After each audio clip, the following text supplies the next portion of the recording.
നമസ്കാരം. മലയാളി വാർത്തയിലേക്ക് സ്വാഗതം. വളരെ പ്രധാനപ്പെട്ട ഒരു വാർത്തയാണ് രാജ്യ തലസ്ഥാനത്ത് നിന്നും ലഭിക്കുന്നത്.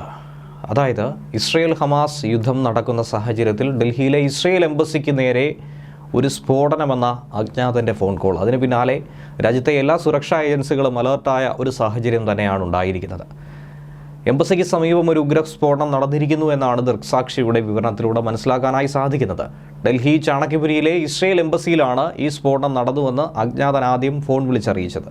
ചൊവ്വാഴ്ച ദിവസം ഇന്ന് വൈകുന്നേരം ഏകദേശം 5:10 കൂടിയാണ് സ്ഫോടനം സംഭവിച്ചതായി പറയപ്പെടുന്നത്. സ്ഥലത്തു നിന്നും ഇസ്രയേൽ അംബാസിഡർമാരെ അഭിസംബോധന ചെയ്തുകൊണ്ടുള്ള ഒരു കത്തും പോലീസ് സംഘം കണ്ടെടുത്തിട്ടുണ്ട്. അതേക്കുറിച്ചുള്ള കൂടുതൽ കാര്യങ്ങൾ പോലീസ് പരിശോധിച്ചുകൊണ്ടിരിക്കുകയാണെന്നാണ് മനസ്സിലാക്കാനായി സാധിക്കുന്നത്. ഡൽഹി പോലീസും ഫയർ ബ്രിഗേഡും NIA ഒക്കെ സ്ഥലത്ത് ഉടൻ തന്നെ എത്തിച്ചേർന്നിട്ടുണ്ടായിരുന്നു. പോലീസിന് പിന്നാലെ ഫോറൻസിക് NIA സംഘവും സ്ഥലത്ത് പരിശോധന നടത്തിയിട്ടുണ്ട്.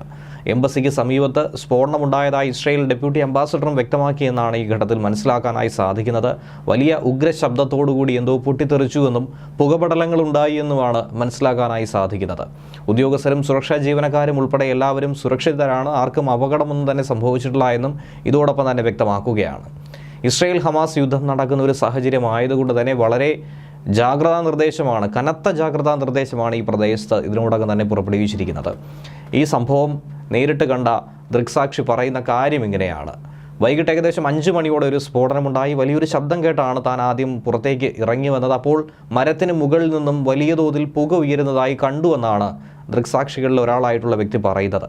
മുൻപ് 2021 ഇസ്രയേൽ എംബസിക്ക് മുന്നിൽ ഒരു സ്ഫോടനം നടന്നിട്ടുണ്ടായിരുന്നു. അന്നും ഇസ്രയേൽ ഹമാസ് വിഷയം തന്നെയായിരുന്നു പ്രധാന പ്രശ്നം. ഇസ്രയേൽ ഹമാസ് പോരാട്ടം നടക്കുന്നതിനിടയിലാണ് ക്രിസ്മസ് പിറ്റേ ദിവസമാണ് ഇവിടെ സ്ഫോടനം സംഭവിച്ചിരിക്കുന്നത് എന്നുള്ളതും ഏറ്റവും അധികം ശ്രദ്ധേയമാണ്. കഴിഞ്ഞ ദിവസം ഗാസയിലെ കര, വ്യോമ, നാവിക സേനകൾ സംയുക്തമായി ഏകദേശം 200ഓളം ഭീകര കേന്ദ്രങ്ങൾ ആക്രമിച്ചതായിട്ടുള്ള വാർത്ത ഇസ്രയേൽ പ്രതിരോധ സേന പുറത്തുവിട്ടിരുന്നു. ക്രിസ്തുമസ് ദിവസം പോലും ശക്തമായ തിരിച്ചടി നൽകിയിരുന്നു എന്നുള്ള വാർത്തയാണ് പുറത്തു വന്നത്. ഇതിന് പിന്നാലെയാണ് ഇന്ത്യയിലും ഇങ്ങനെ ഒരു മുന്നറിയിപ്പ് വന്നിരിക്കുന്നത്.